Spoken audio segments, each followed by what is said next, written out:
Welcome back to Screen Fiend, and this is the movie review for Joker. Now, one thing about Joker that everybody is talking about, and you see the way it's set up and the way it's shot, it's almost like theater. So, going in to see it, I was really pissed I didn't get a pass. So, that's another story. I had to pull an OG call. I walked in there, Big Willie. And like, do you see my face? Don't ask me for nothing. No credentials, no nothing. You see this face, you walk away. And basically they didn't even care. There was some people in there reviewing this film that I don't even think were even movie critics. I'm like, how did they get a pass? But anyway, it was people who had favors for people who had favors for people who had favors for people. Now, with the way the movie opens up, I can't. This is a spoiler free too, by the way. There will be no spoilers in this movie review at all. This is a type of movie where you don't want to say anything that would allude to, you know, anything that would give something away. Now, people who know about the Joker, there's gonna be two sets of people that watch this film. People that like Joaquin Phoenix and love his acting and his performances, they're going to come to this movie and they're going to love this movie. They are going to loathe this movie. And they're going to say, this guy's incredible. Then you're going to have the comic book fans. They're going to show up and be like, it was all right. Just took a long time to get going.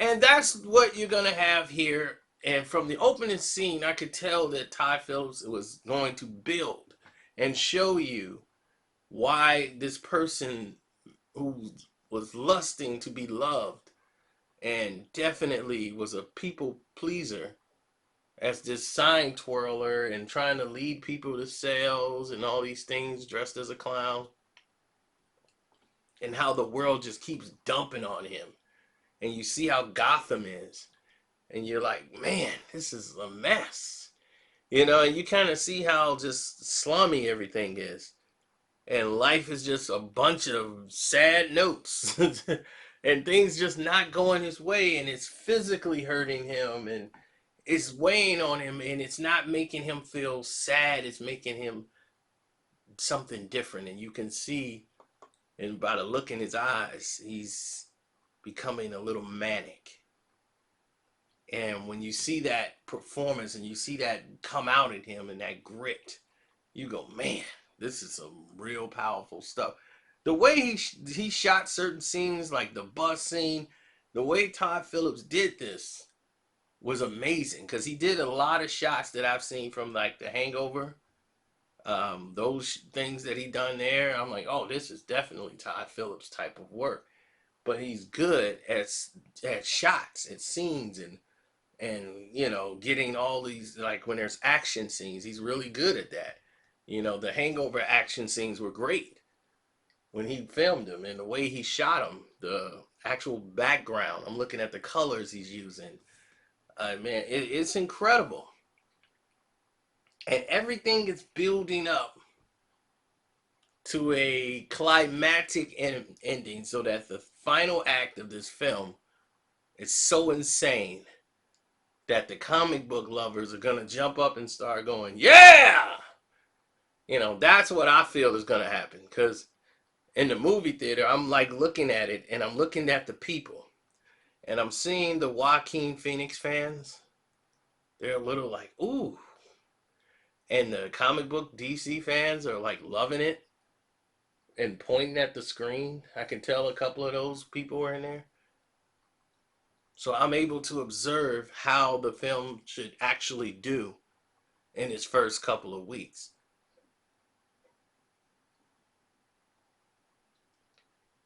You're going to have a couple of people in their audience that are going to be very much moved by the way Joaquin Phoenix gives his performance.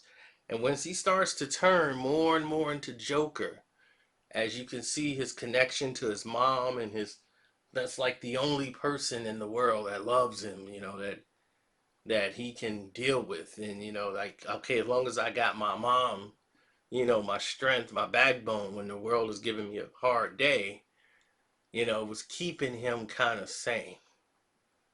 But what you're noticing is that this role that he was going to more when he was with the Joker, to see the similar character that he played, is a movie that I felt he should have won the Oscar for. It was called The Master. When he was that guy as this religious cult guy, if you watch that film, that is the character he taps into when he's turning more and more menacing. And that scene is so gripping when he's sitting there talking with the lady. He's like, I'm becoming more like, everything is making me angry. Like, it's very intense scene. The TV show scene and all of that's like final act type area. And for those who are worried, they didn't go just like the comic book. Okay, they let you know, we're aware that this, the Dark Knight Returns comic book. Okay, we're aware of it, but this is our movie, and we're not gonna make it just like you saw it in the comic book. So don't worry. If you're expecting that scene and you're expecting it to go the way you think it's gonna go, it's not gonna go the way you think it's gonna go. That's all I'm gonna say. It's gonna be something new. All right. So hopefully you like it. Now, when you look at a total of him actually being the Joker, this is what's going to bring a lot of reminiscence to Suicide Squad. Now, screen time, he's in the movie. Largely, the movie's really about him. But when he actually becomes, it's like watching Clark Kent for about 2 hours. And then the last 40 minutes, we get the Joker. And the beginning is such a slow burn, but it's an enjoyable slow burn for those who watch movies and is engulfed in film and story. The writing is so well done, you don't really notice the time. But for a DC comic book fan, maybe they get bored. Or maybe they're sitting with anticipation. But I think a lot of people are going to do is, we've seen the audience lately of this I gotta have it now comic book, Avengers, spoiled with all these Spider-Mans and all these movies that have all this high action and explosions and wires and space guns and aliens, till they might not appreciate a movie. We've dumbed down the audience to believe that they're really stupid. We're basically saying, well, you guys are pretty stupid and you're not going to really like this. So we're like preparing them for doom. We're like, it's going to be a slow, but just wait, it's going to pay off. Don't worry. No, it's a great movie. I give it 3.5 stars out of 4. A lot of people are giving it 4 stars. And I'm like, yeah, right. But I did find some scenes to be, in the beginning, could have been on the editing room floor. Just a few scenes that I would have probably edited out. That's all I'm saying. And because of that, I felt it was at some points a little slow, where I'm like, okay, that could have been out. And that's the only reason that this film is at 3.5 stars. Other than that, it would be 4. The acting is out of this world. And Joaquin Phoenix knocks it out the park. Whether he comes back and do another one, I don't know. But this seems like a symphony, like a play. The way it's all set up and plays out, it's more like one big symphony. You know, and it's like, okay, do they build off this? Where do they go with this? Is Joaquin Phoenix gonna come back? What's gonna happen? But we now have an origin story for the Joker. So if you've seen the Joker, let me know what you think in the comment section below.